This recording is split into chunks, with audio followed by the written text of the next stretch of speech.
കേരള സർവകലാശാല university union തെരഞ്ഞെടുപ്പിനിടെയുണ്ടായ സംഘർഷത്തിൽ SFI KSU പ്രവർത്തകർക്കെതിരെ കേസെടുത്തു. കണ്ടാലറിയാവുന്ന 200ഓളം പേർക്കെതിരെയാണ് കന്റോൺമെന്റ് പോലീസ് കേസെടുത്തത്. വിവരങ്ങളുമായി ശ്രീകാന്ത് തിരുവനന്തപുരത്ത് നിന്നുണ്ട്. ശ്രീകാന്ത്, വിവരങ്ങൾ.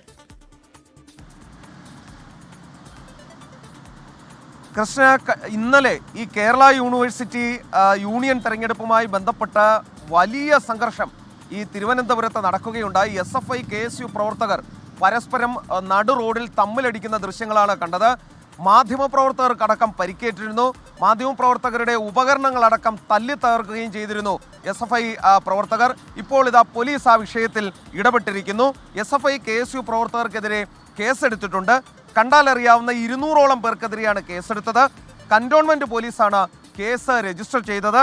സംഘം ചേരൽ, പോലീസിന്റെ കൃത്യനിർവഹണം തടസ്സപ്പെടുത്തൽ എന്നിവ ചുമത്തിയാണ് കേസ്. സ്വാഭാവികമായും അറസ്റ്റ് നടപടികളിലേക്ക് കാര്യങ്ങൾ നീങ്ങും. ശരി, തിരുവനന്തപുരത്ത് നിന്ന് വിവരങ്ങൾ നൽകുകയായിരുന്നു ശ്രീകാന്ത്.